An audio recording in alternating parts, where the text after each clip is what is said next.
Tout le monde riait du vieux fermier au chapeau de paille assis dans cette luxueuse salle de réunion. Personne n'imaginait qui était vraiment cet homme humble. Et quand il se leva de sa chaise, le PDG pâlit devant tout le monde. C'était un mardi matin à Lyon, lorsque Marcel traversa les portes tournantes du gratte-ciel de verre des Holdings du Rhône. Ses palans résonnaient sur le sol en marbre poli alors qu'il serrait entre ses mains son vieux chapeau de paille. Il avait 68 ans, le dos légèrement voûté par le travail dans les champs et portait sa chemise à carreaux marron et beige que sa femme avait soigneusement repassée ce matin-là. L'ascenseur le conduisit au 12e étage où se trouvait la salle de réunion principale. Quand les portes s'ouvrirent, Marcel se retrouva face à un couloir élégant aux murs crème et aux tableaux modernes accrochés. Une jeune secrétaire le regarda avec surprise, clairement déconcertée par la présence d'un homme si simple dans un environnement aussi raffiné. « Bonjour », dit Marcel d'une voix tranquille. « J'ai été convoquée pour la réunion de DIC 0. La jeune femme consulta nerveusement sa tablette. « Ah oui, monsieur Marcel, la salle est juste ici. » Elle lui indiqua une porte en bois sombre sur sa droite. Quand Marcel entra dans la salle, le silence tomba comme une chape de plomb. 6 personnes étaient déjà assises autour d'une longue table bleu-azur. Des hommes en costumes sombres élégants, une femme en tailleur rouge, tous avec des montres coûteuses et des stylos de marque. Au centre de la salle, debout comme un souverain, se tenait Antoine Dubois, le PDG des Holdings du Rhône. Antoine avait 38 ans, des cheveux châtains parfaitement coiffés en arrière, un costume bleu marine qui coûtait probablement ce que Marcel gagnait en 6 mois. Quand il vit le vieux fermier rentrer, ses lèvres se courbèrent en un sourire moqueur. « Mais regardez qui voilà !» s'exclama Antoine en regardant ses collègues. « Mesdames et messieurs, notre invité spécial, dites-moi, Pépé, vous vous êtes perdu en cherchant le marché des producteurs. » Les rires emplirent la salle. Un homme aux cheveux gris rit si fort qu'il dut enlever ses lunettes pour s'essuyer les yeux. La femme en tailleur rouge couvrit sa bouche avec sa main, mais ses yeux trahissaient son amusement. Marcel resta immobile près de la porte, son chapeau serré entre ses mains cailleuses. Ses yeux marrons, marqués par les rides du temps, observèrent chaque personne dans la pièce avec calme. Il ne dit rien. « Venez, venez, installez-vous », dit Antoine d'un ton sarcastique, en désignant une chaise au bout de la table. « Ne soyez pas timide. Ici, nous ne mordons pas. » Du moins pas les fermiers innocents. Nouveau rire. Marcel se dirigea lentement vers la chaise indiquée, c'est pas mesuré et digne, malgré l'environnement hostile. Il s'assit avec précaution, posant son chapeau sur la table devant lui. Alors poursuivit Antoine en marchant autour de la table avec un air théâtral. Quelqu'un veut expliquer à notre ami pourquoi il est ici ou peut être pense-t-il que nous sommes intéressés par l'achat de légumes frais pour la cantine de l'entreprise. Le groupe éclata de nouveau de rire. Un jeune homme à la cravate rouge frappa la main sur la table, hilar. « Peut-être qu'il a des pommes de terre à vendre », ajouta-t-il, provoquant une autre vague de rire. Marcel baissa les yeux un instant, ses mains ridées croisées sur la table. La lumière qui filtrait à travers les grandes fenêtres illuminait ses cheveux gris sous le chapeau qu'il avait retiré. Les voix autour de lui continuaient de rire, de commenter, de faire des blagues sur sa chemise à carreaux, son pantalon kaki, son apparence d'homme de la campagne. Mais quelque chose dans ses yeux était différent.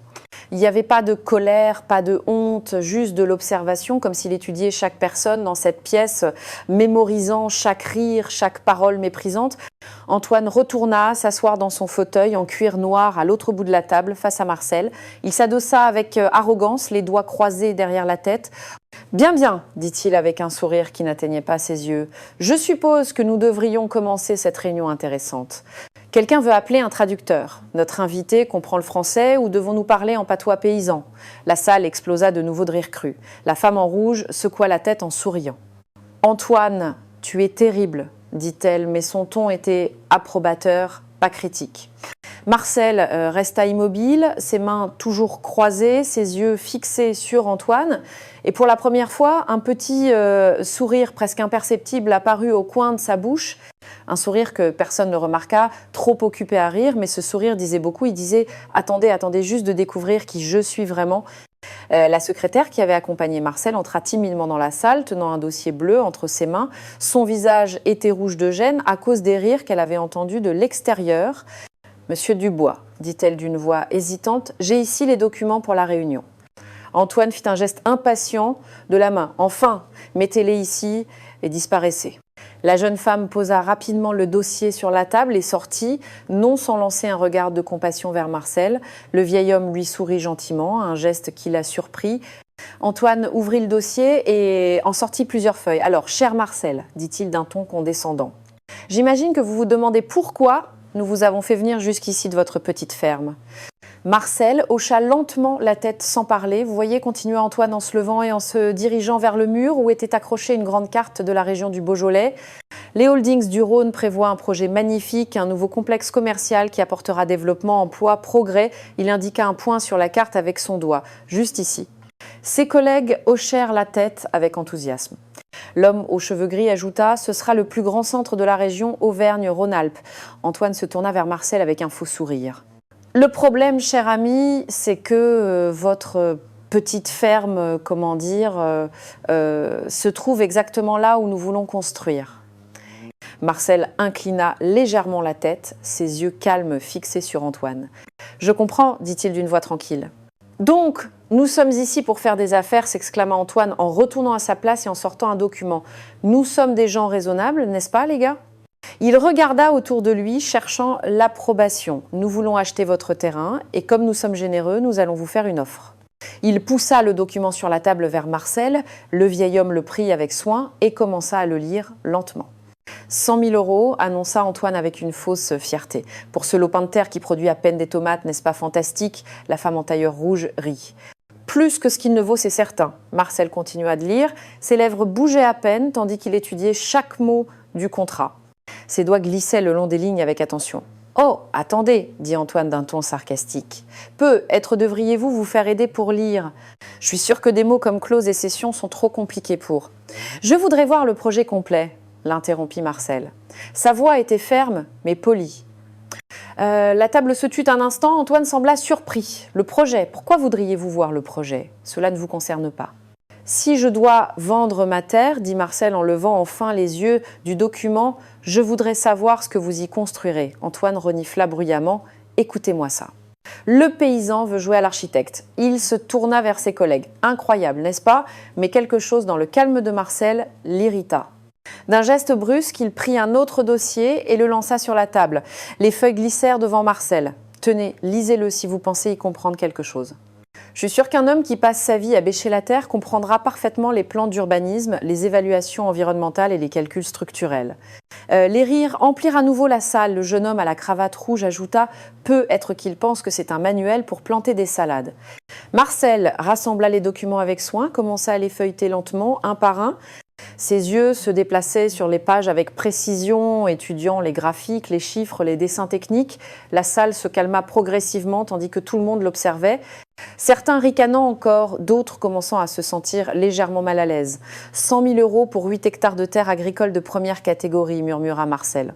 Plus pour lui-même que pour les autres, intéressant. Antoine frappa une fois dans ses mains. Fort, exactement 8 hectares de rien qui deviendront quelque chose d'important. Vous devriez nous remercier. Honnêtement, votre famille a probablement vécu de subsistance pendant des générations sur cette ferme.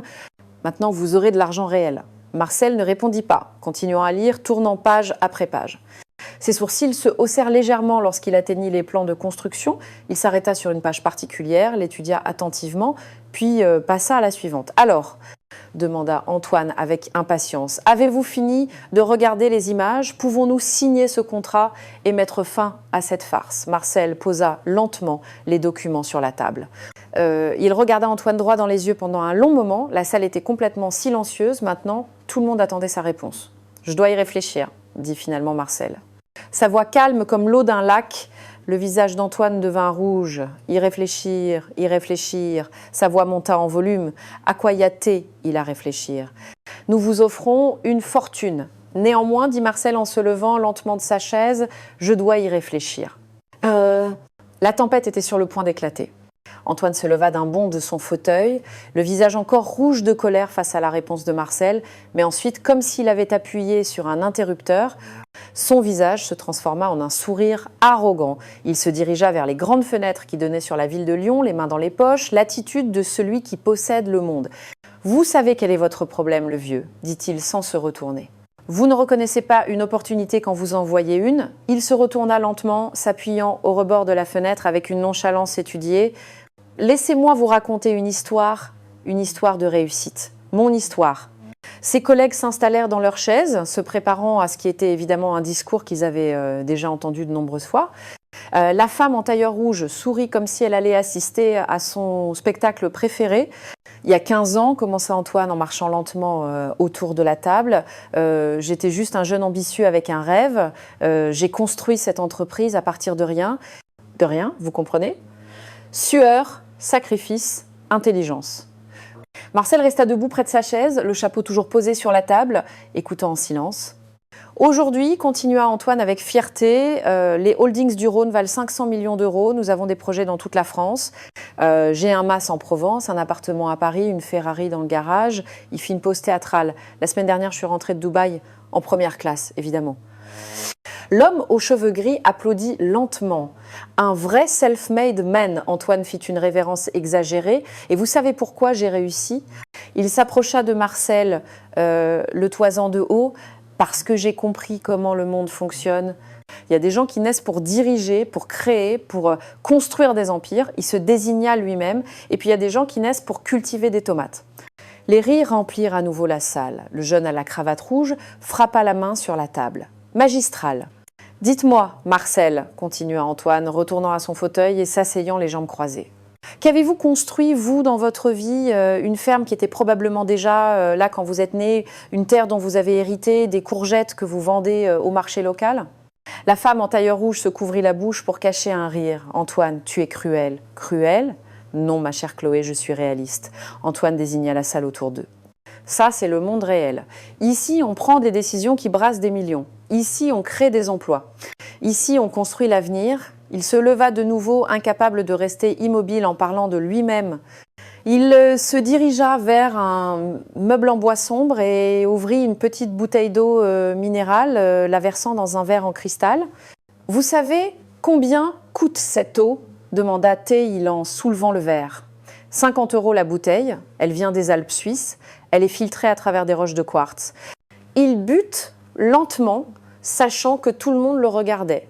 Vous buvez probablement l'eau du puits, n'est-ce pas? Marcel ne répondit pas. Ses yeux marrons suivaient chaque mouvement d'Antoine avec une attention particulière. Et ce costume, Antoine indiqua sa tenue bleu marine, 3 000 €, fait sur mesure, à Paris. Les chaussures, 1 200 €. Il rit. Probablement ce que vous gagnez en 3 mois de travail dans les champs. La table était complètement captivée par la performance d'Antoine. Même ceux qui semblaient légèrement mal à l'aise auparavant étaient maintenant attirés par son assurance, son succès évident. « Vous voyez le vieux ?» dit Antoine en se rasseyant et en posant les pieds sur la table dans un geste de manque de respect total. La vie est une pyramide. Il y a des gens au sommet comme moi qui décident et il y a des gens à la base comme vous qui obéissent. Ça a toujours été comme ça, ça le sera toujours. Marcel parla enfin, sa voix était basse mais claire. Et vous pensez être au sommet? Antoine éclata de rire. Je pense, je suis au sommet. Regardez où vous êtes et regardez où je suis. Exactement, ajouta Chloé, la femme en rouge. Monsieur Marcel, avec tout le respect que je vous dois, vous êtes ici parce que nous vous avons convoqué. Nous avons le pouvoir, nous décidons. Antoine frappa dans ses mains, ravi. Bravo Chloé, enfin quelqu'un qui parle clair. Il se tourna vers Marcel. Les gens comme vous, mon cher paysan, sont nés pour servir, pour travailler la terre que nous, les vrais leaders, gérons et organisons. Vous plantez, nous récoltons les profits. C'est comme ça que le monde tourne. Marcel baissa les yeux un instant, ses lèvres se serrant à peine. Puis il regarda de nouveau Antoine et dans ses yeux il y avait quelque chose qui n'était pas là avant, pas de la colère, pas de la douleur, mais une détermination froide et calme. « J'ai compris », dit Marcel lentement. « Vous avez compris ?» Antoine rit fort. « Enfin ! Alors nous pouvons signer ce contrat et j'ai compris qui vous êtes vraiment », compléta Marcel, sa voix ferme comme la pierre. Le sourire d'Antoine vacilla une seconde puis revint plus fort. « Évidemment que vous savez qui je suis. Je suis le PDG des Holdings du Rhône. Je suis l'homme qui va acheter votre misérable ferme. » Mais quelque chose dans la façon dont Marcel le regardait fit passer un frisson dans la pièce. Antoine ignora complètement le commentaire de Marcel. Il ouvrit un tiroir de son bureau et en sortit un contrat déjà préparé, les pages parfaitement rognées et agrafées. Il le fit glisser sur la table brillante vers le vieil homme. Assez de bavardage, dit-il d'un ton décidé. C'est le contrat de vente, tout est prêt. Signé ici, ici et ici. Il indiqua 3 points marqués de X rouge. Marcel prit le contrat et commença à le lire attentivement. Ses doigts glissaient sur les lignes, ses yeux étudiant chaque clause. 100 000 € pour 8 hectares, répéta Marcel à voix basse, lisant le chiffre imprimé sur le document. Exactement, dit Antoine, avec un faux enthousiasme. Une somme généreuse pour une ferme qui, permettez-moi de le dire, ne produit presque rien. J'ai vu les données de production agricole de la région. Votre terre rapporte quoi? 5 000 € par an, peut être 6 000 les bonnes années. L'homme aux cheveux gris rit. Avec cette offre, il aura l'équivalent de 20 ans de travail d'un coup. Vous devriez vraiment nous remercier, ajouta Chloé en ajustant son tailleur rouge. Nous faisons de la bienfaisance, pratiquement. Antoine se leva et marcha derrière la chaise de Marcel, posant une main sur son épaule de manière paternaliste. Le vieil homme ne bougea pas, mais ses muscles se tendirent légèrement sous le contact. « Pensez-y, Marcel », murmura Antoine près de son oreille. « Que pourriez-vous faire avec 100 000 €? Vous pourriez enfin vous reposer, acheter un petit appartement en ville, vivre vos dernières années tranquillement, sans avoir à vous lever à l'aube pour aller dans les champs. » Il se plaça en face de lui, s'appuyant sur la table, les bras croisés. Ou alors, vous pouvez continuer à être têtu, vous accrocher à cette terre comme un naufragé à un bout de bois et regarder la vie vous passer devant. Marcel posa le contrat sur la table et regarda Antoine droit dans les yeux. Cette valeur ne reflète pas le vrai prix du marché. La salle se figea un instant. Antoine cligna des yeux, surpris. « Qu'avez-vous dit ? 8 hectares de terre agricole de première catégorie dans cette zone, dit Marcel calmement, valent au moins 40 € le mètre carré, 80 000 mètres carrés. Faites le calcul. Antoine rit nerveusement. Écoutez, paysans, n'essayez pas de jouer au plus malin avec moi, vous ne savez pas de quoi vous parlez. 3 200 000, continua Marcel sans élever la voix, c'est la valeur minimale et vous m'offrez 100 000. Le jeune homme à la cravate rouge intervint rapidement. Monsieur Marcel, vous confondez la valeur agricole avec la valeur commerciale, ce sont des choses différentes. Je sais exactement ce que c'est, l'interrompit Marcel, toujours d'un ton calme mais ferme. Le visage d'Antoine se durcit, le masque de fausse cordialité tomba complètement. Il s'approcha de Marcel, se baissant pour être à sa hauteur, leur visage à quelques centimètres l'un de l'autre. « Écoutez-moi bien, le vieux, dit-il d'une voix basse et menaçante. C'est l'offre à prendre ou à laisser, et si j'étais vous, je prendrais.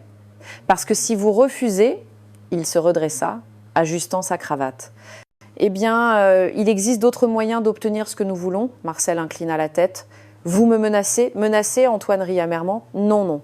Je dis simplement que cette entreprise a de très bons avocats. Nous connaissons toutes les lois d'urbanisme. Nous savons comment fonctionnent les expropriations pour cause d'utilité publique. Nous pouvons vous rendre la vie compliquée. Chloé ajouta d'une voix douce mais tranchante. Parfois, les autorités découvrent des irrégularités, de petites choses, des permis non conformes, des problèmes environnementaux. C'est surprenant de voir à quel point les inspections peuvent être sévères. Marcel resta silencieux un long moment, puis prit lentement le stylo qu'Antoine avait posé à côté du contrat. Tous dans la salle se penchèrent en avant, attendant. Le vieil homme fit tourner le stylo entre ses doigts, l'observant d'un air pensif. La lumière de la fenêtre se reflétait sur la surface argentée. Tout le monde retint son souffle. Puis Marcel posa le stylo sur la table sans avoir rien signé. « Je dois y réfléchir, dit-il de la même voix calme qu'auparavant. » Le silence dans la salle était assourdissant. Antoine regarda le stylo sur la table, puis Marcel, puis de nouveau le stylo. Ses poings se serrèrent le long de ses flancs. Quoi? Sa voix explosa comme un coup de tonnerre dans la salle de réunion. Le poing d'Antoine s'abattit sur la table avec une telle force que les documents sursautèrent. Le bruit résonna dans la salle comme un coup de feu. Chloé sursauta sur sa chaise. Les autres se raidirent. « Y réfléchir !» hurla Antoine, le visage complètement rouge. « Vous avez besoin d'y réfléchir ?» Il se pencha vers Marcel, les mains posées sur la table, jointure blanche sous la pression. « Vous êtes un vieil homme têtu et ignorant. Vous ne comprenez pas quand on vous fait une faveur. » Marcel resta assis, immobile comme une statue, les yeux fixés sur Antoine. Il ne dit rien et ce silence sembla rendre le PDG encore plus furieux. « Vous savez quel est votre problème ?» Antoine commença à faire les 100 pas comme un lion en cage. « Vous n'avez pas la moindre idée de comment fonctionne le monde des affaires. Vous pensez que votre petite ferme signifie quelque chose? Elle ne signifie rien. » Il se tourna brusquement vers Marcel, pointant un doigt accusateur sur lui. « Vous n'êtes personne. Un vieux fermier qui sent la terre et le fumier. Vous venez ici dans mon entreprise, dans ma salle de réunion, et vous avez le courage de refuser mon offre. L'homme aux cheveux gris tenta d'intervenir. Antoine peut, être devrions-nous, silence. Antoine lui lança un regard foudroyant. Ça ne m'intéresse pas. Ce personne pense pouvoir négocier avec moi. Il s'approcha de nouveau de Marcel, si près que le vieil homme pouvait sentir son souffle haletant. Laissez-moi vous dire une chose, paysans, cette terre sera à nous, avec ou sans votre signature, avec ou sans votre permission, compris. Chloé s'agita sur sa chaise, clairement mal à l'aise, avec le ton agressif. Antoine peut, être devrions-nous faire une pause. Une pause? Antoine rit amèrement. Non, non, pas de pause, ça se termine ici et maintenant. Il se redressa, ajustant sa cravate, avec des gestes nerveux. Je vais vous expliquer comment ça va se passer, le vieux. Si vous ne signez pas aujourd'hui, demain, nos avocats commenceront les démarches pour l'expropriation. Nous trouverons la moindre irrégularité dans votre propriété, chaque permis expiré, chaque norme non respectée.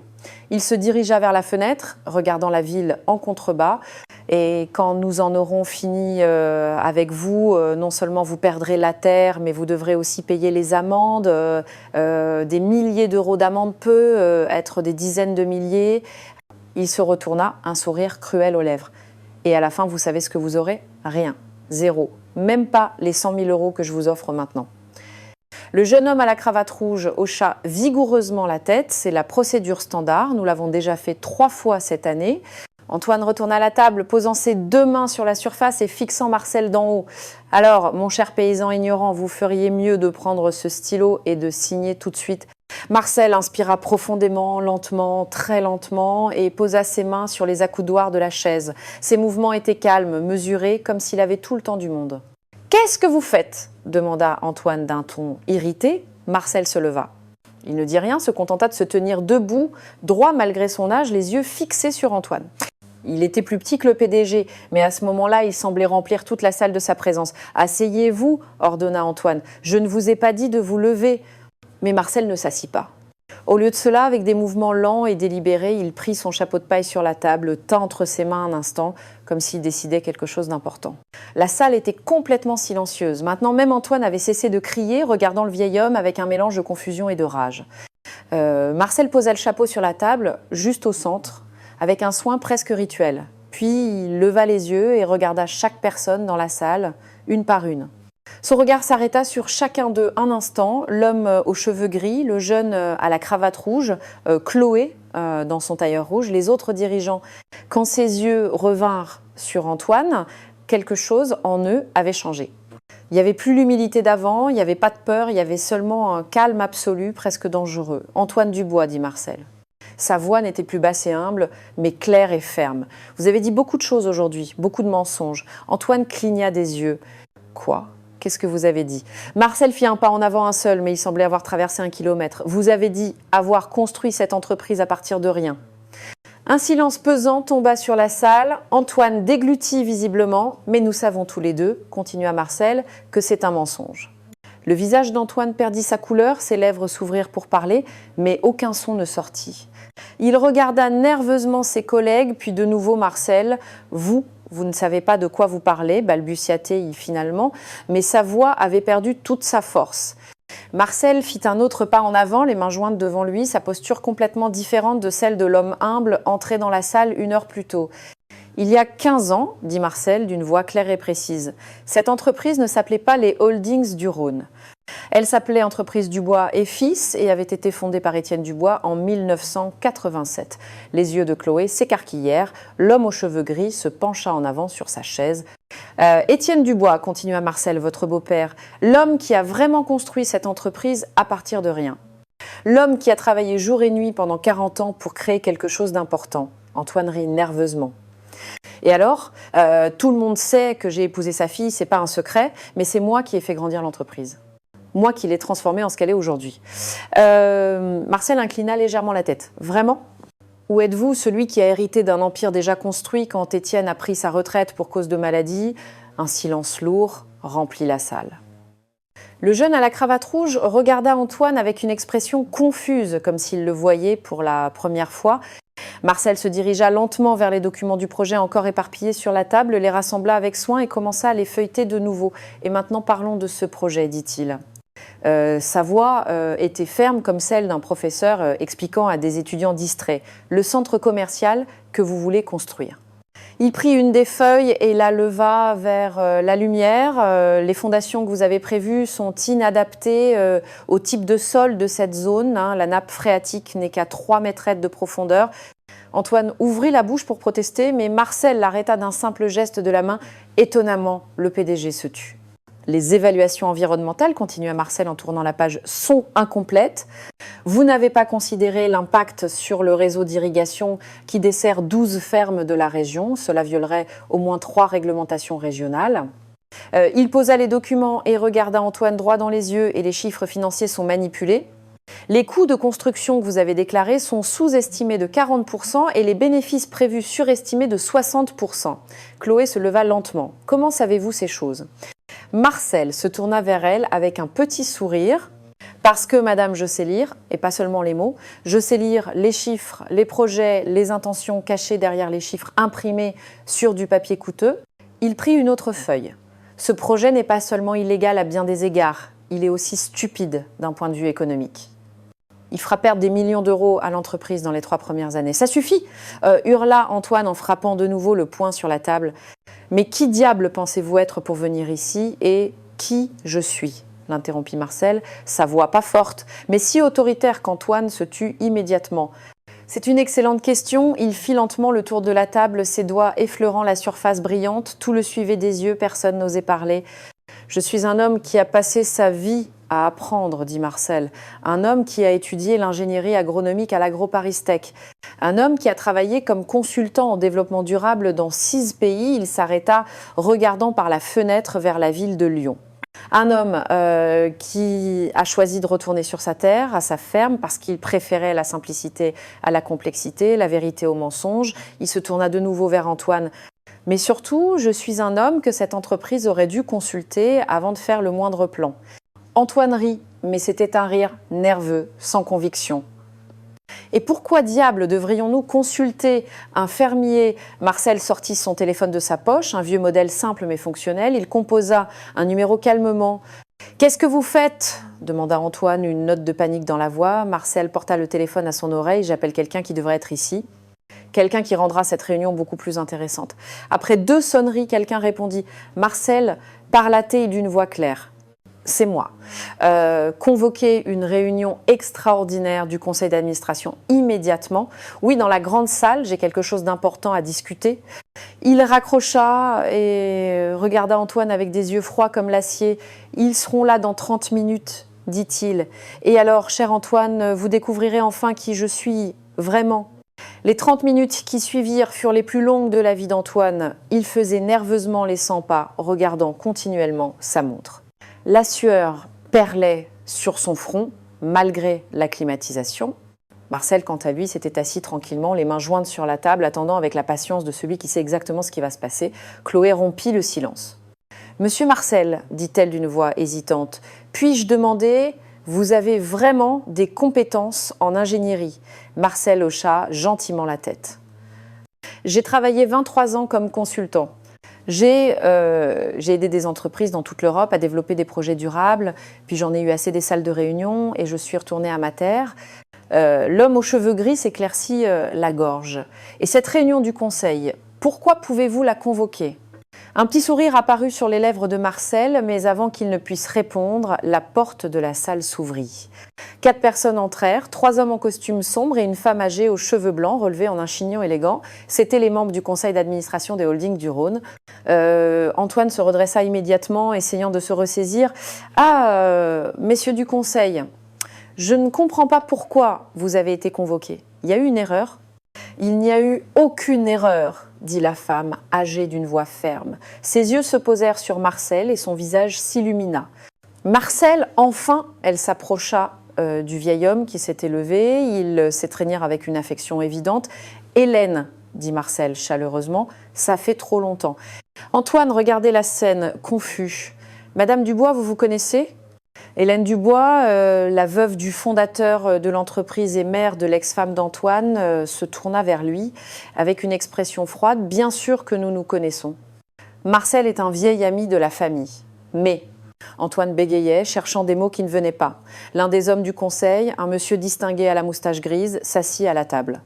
« Monsieur Marcel, votre appel nous a alarmés. Vous avez parlé d'irrégularité ?» Marcel hocha gravement la tête. « Malheureusement, oui, docteur Bernard. » Il rassembla les documents du projet et les passa au conseil. Ce projet viole plusieurs réglementations environnementales, les chiffres financiers ont été manipulés.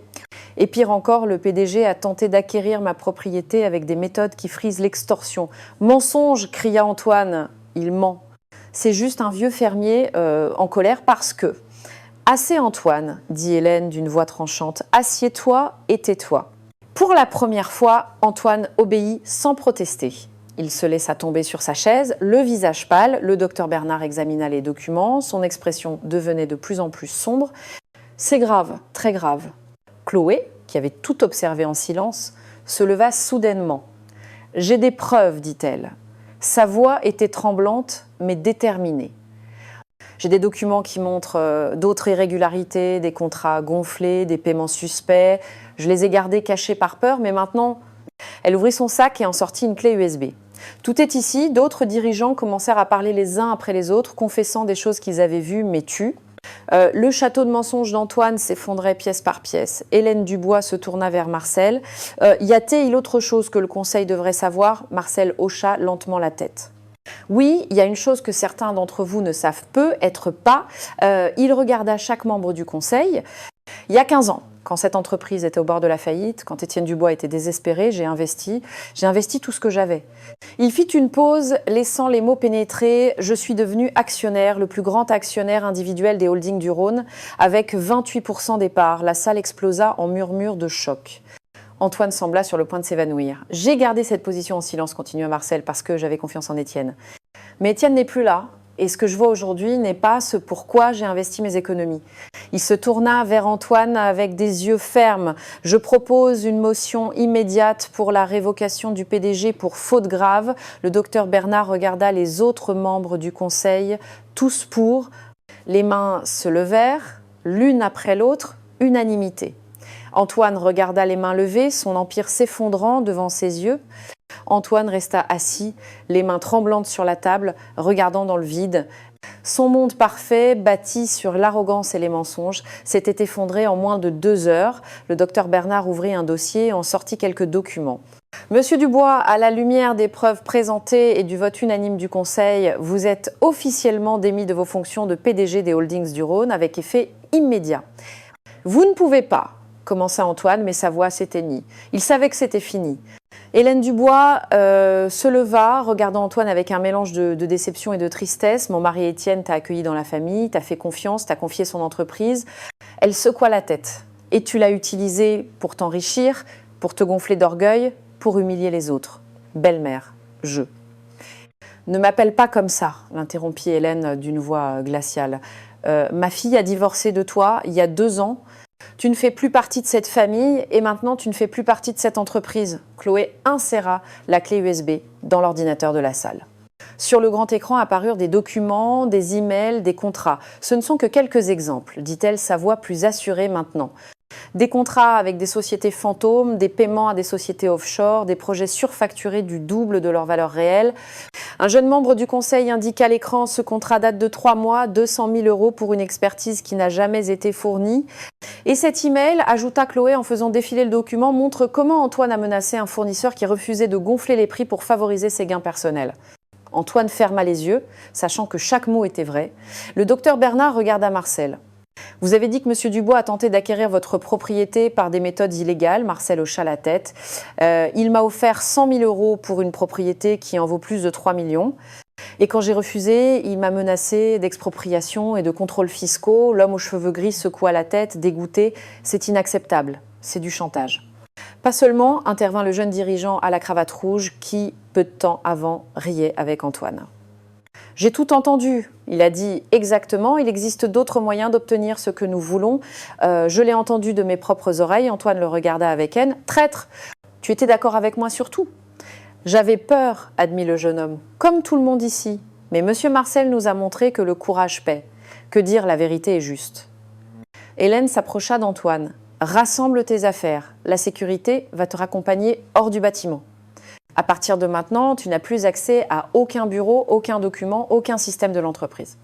Antoine se leva lentement, comme un homme dans un rêve, ou plutôt dans un cauchemar. Il regarda la salle où, 1 heure plus tôt, il se sentait le maître absolu. Il regarda les gens qui riaient de ses blagues, qui applaudissaient ses paroles. « Vous avez fait une erreur », dit-il d'une voix rauque. « Sans moi, cette entreprise survivra. » « Très bien, l'interrompit Hélène. Elle a survécu avant toi, elle survivra après toi. » 2 agents de sécurité entrèrent dans la salle. Antoine les regarda, puis regarda Marcel, le vieux fermier qu'il avait humilié, moqué, menacé, l'homme qu'il avait maintenant complètement détruit. « Toi, dit Antoine en pointant Marcel d'un doigt tremblant, tu as tout gâché. » Marcel le regarda calmement. « Non, Antoine, c'est toi qui as tout gâché. » Je n'ai fait que montrer la vérité. Antoine attrapa sa veste sur la chaise alors qu'il se dirigeait vers la porte escorté par la sécurité. Il s'arrêta un instant. Il regarda en arrière une dernière fois la salle de réunion, la table brillante, les grandes fenêtres avec vue sur Lyon. « Ce n'est pas fini » murmura-t-il. « Si, ça l'est » dit Hélène d'une voix finale. « C'est fini !» Les portes se refermèrent derrière Antoine Dubois. L'homme qui, 1 heure plus tôt, était le puissant PDG des Holdings du Rhône, quittait maintenant le bâtiment, licencié, humilié devant tous, dans la même salle où il s'était moqué du vieux fermier au chapeau de paille. La justice avait suivi son cours. Quand les portes se refermèrent derrière Antoine, la salle resta silencieuse quelques instants. C'était comme si tout le monde réalisait ce qui venait de se passer. Le docteur Bernard fut le premier à parler. « Monsieur Marcel, nous vous remercions d'avoir porté ces irrégularités à notre attention. Vous avez sauvé cette entreprise d'un désastre. » Marcel secoua la tête modestement. « Je n'ai fait que ce qui était juste. » Hélène s'assit à côté de lui. « Marcel, le conseil a besoin d'un nouveau PDG. Quelqu'un en qui nous avons confiance. Quelqu'un avec de l'expérience, de l'intégrité et une vision. » Elle fit une pause significative. « Nous voudrions que ce soit toi. » Tous les membres du conseil hochèrent la tête en accord. Chloé se pencha en avant avec une expression pleine d'espoir, mais Marcel sourit et secoua gentiment la tête. « Je suis honorée, vraiment. » Mais non, Hélène sembla surprise. « Mais pourquoi ?» Marcel se leva et se dirigea vers la fenêtre regardant la ville de Lyon. « J'ai 68 ans. J'ai vécu ma vie dans les salles de réunion, les aéroports, les hôtels. J'ai consacré des décennies au travail. » Il se tourna vers eux. Quand je suis retournée à ma ferme il y a 15 ans, je me suis fait une promesse. Vivre le reste de mes jours en paix, dans la simplicité, près de la terre. Il s'approcha de nouveau de la table. Cette entreprise a besoin d'une énergie nouvelle, de quelqu'un qui a des années devant lui, pas derrière. Mais qui ? Demanda le docteur Bernard. Après ce qui s'est passé, nous avons besoin de quelqu'un d'une confiance absolue. Marcel regarda Chloé, la femme en tailleur rouge, qui était restée silencieuse si longtemps, mais qui avait trouvé le courage de faire ce qui était juste. « Chloé, dit Marcel, depuis combien de temps travaillez-vous dans cette entreprise ?» Elle sembla surprise d'être interpellée. « 12 ans, monsieur Marcel. »« Et pendant ces 12 ans, vous avez toujours su ce que faisait Antoine, n'est-ce pas ?» Chloé baissa les yeux, honteuse. « Oui, mais j'avais peur. Peur de perdre mon travail. Peur d'être punie, si je parlais. Mais aujourd'hui, vous avez parlé, dit Marcel d'une voix douce. Quand vous avez vu quelqu'un donner l'exemple, vous avez trouvé le courage de faire ce qui est juste. Cela montre du caractère. » Il se tourna vers le conseil. Je propose Chloé Moreau comme nouvelle PDG des Holdings du Rhône. La salle explosa en murmures de surprise. Chloé devint pâle. Moi ? Mais je ne peux pas, je ne suis. Vous n'êtes pas quoi ? Demanda Marcel. Pas capable ? Vous avez une licence en économie, un master en gestion d'entreprise, vous avez travaillé dans chaque département de cette entreprise, vous connaissez chaque aspect du business. Hélène étudia Chloé attentivement et vous avez eu l'intégrité d'apporter des preuves contre votre patron, sachant que cela pouvait tout vous coûter. Mais je suis une femme, dit Chloé d'une voix incertaine, dans un secteur dominé par les hommes. Beaucoup ne m'accepteront pas. Tant mieux, dit Marcel avec un sourire. Cela signifie que vous devrez prouver votre valeur chaque jour et cela vous rendra plus forte, plus sage, plus déterminée. Le docteur Bernard regarda les autres membres du conseil. Je vote pour Chloé Moreau. L'un après l'autre, les mains se levèrent. Unanimité, encore une fois. Chloé avait les larmes aux yeux. Je ne sais pas quoi dire. Dites que vous acceptez, dit Hélène avec un sourire chaleureux, et que vous rendrez cette entreprise meilleure qu'elle ne l'a jamais été. Chloé s'essuya les yeux et se redressa sur sa chaise. J'accepte. Et je promets que je travaillerai chaque jour pour mériter cette confiance. Marcel lui serra la main. Une seule condition, dit-il, le projet de centre commercial est annulé. À la place, vous développerez des partenariats avec les fermes locales, des projets durables qui aident la communauté, pas qui la détruisent. Chloé hocha vigoureusement la tête. Ce sera ma première décision en tant que PDG. Le conseil applaudit. Pour la première fois dans cette salle, les applaudissements étaient sincères, pas faux comme ceux qu'ils avaient donnés à Antoine. Marcel ramassa son chapeau de paille sur la table, le posa sur sa tête d'un geste familier. « Maintenant, si vous voulez bien m'excuser, dit-il avec un sourire, j'ai des tomates à cueillir. » Hélène rit. Toujours le même, ce Marcel. Alors qu'il se dirigeait vers la porte, Chloé l'appela. « Monsieur Marcel, comment pourrais-je jamais vous remercier ?» Il s'arrêta sur le seuil et se retourna. « Soyez honnête. Soyez juste. Respectez tout le monde, du dirigeant au gardien, et n'oubliez jamais, les vêtements élégants et les titres importants ne font pas la grandeur d'une personne.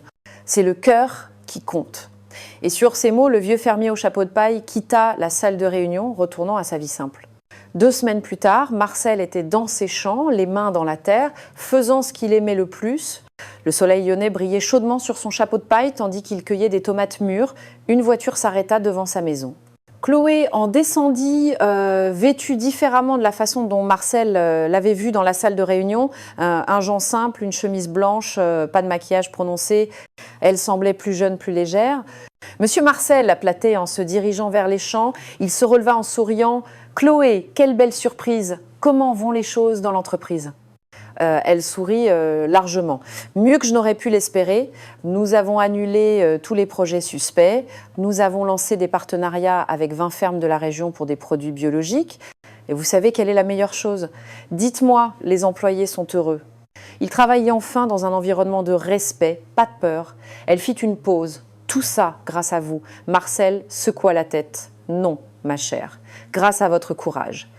Je vous ai seulement montré qu'il était possible de parler. » Chloé regarda les champs autour d'elle. « C'est magnifique ici, si calme, si réel.